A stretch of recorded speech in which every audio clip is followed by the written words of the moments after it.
Spooky showers for some on your Halloween. It's meteorologist Joe Martucci. Good to be with you here, and happy Halloween. Let's take a look at our Halloween forecast first, at trick-or-treating time, and we'll break out the dancing mummies. We're going to try to be like the mummy here, start moving around. Let me know how I did on social media if you're watching this. Temperatures falling from the 50s into the 40s here as we go into the afternoon and evening. So this is below average for this time of the year. Has it been colder? Yes, but still much colder than where we were even 24 hours ago. This is Monday evening. Temperatures in the low to mid 60s everywhere, and a northwesterly wind.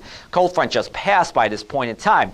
We go into Tuesday morning, winds coming out of the north and the northeast, and now we're in the mid 40s, but we only rise into the low, maybe mid 50s during the afternoon hours. Winds coming out of the east gives it a maritime feel to our air mass, so it's going to be damp and chilly for your Halloween, and for some of us, we will be talking about a few showers as well. In fact, we see a few showers mainly in Cape May County at 7 a.m. Tuesday. By 9 o'clock, it's dry here, and then as we go into the afternoon hours, we're pretty much dry here. So you have that school parade in the parking lot. That's going to be dry.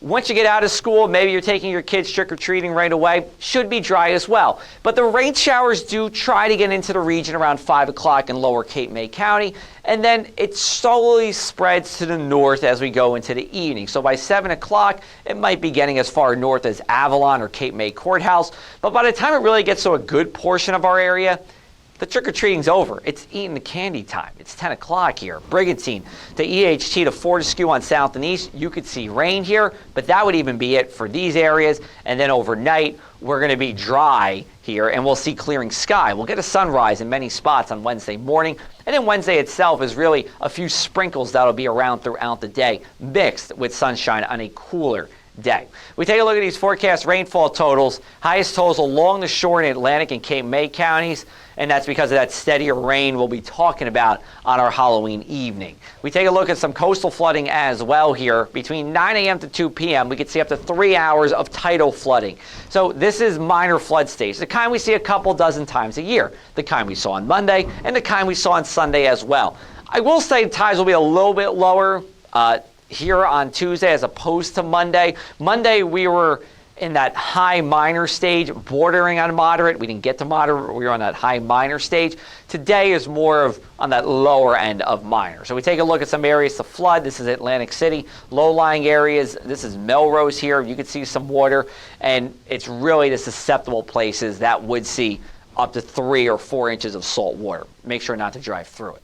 All right, we'll take a look at your freeze risk. So none for Tuesday, none for Wednesday, but we go to Thursday early, and here comes those colors filling in, which means, yeah, we got a risk for freeze.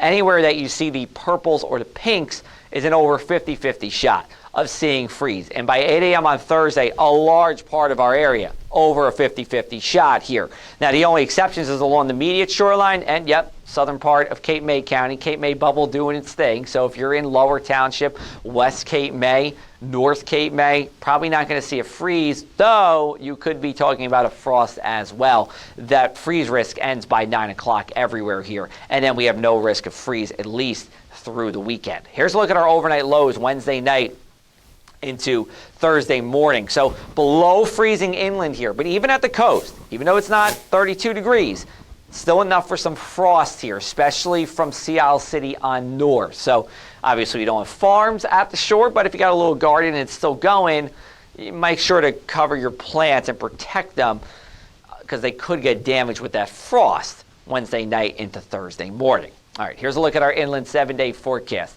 Below average temperatures by a good margin Tuesday, Wednesday, and Thursday. A few sprinkles on Wednesday. I think most, if not all of your days dry. We'll see some sunshine too. And then we rebound for Friday and Saturday here, and really for the weekend, it's a comfortable weekend here. As long as we stay dry, and we likely will be, we're talking about a mild to above average weekend We're not going to be hanging out on the beach in a bathing suit like we did this past weekend, but still going to be comfortable here. I'll step on out for your sure 7-day. You see what's going on. Temperatures below average through Thursday, and then afterwards we are going to be above the average. Make sure to sign up for our Rutgers football and parking contest. Tuesday night is the last time to enter. You have to enter by midnight to win 2 tickets and parking to the Ohio State Rutgers game coming up this Saturday.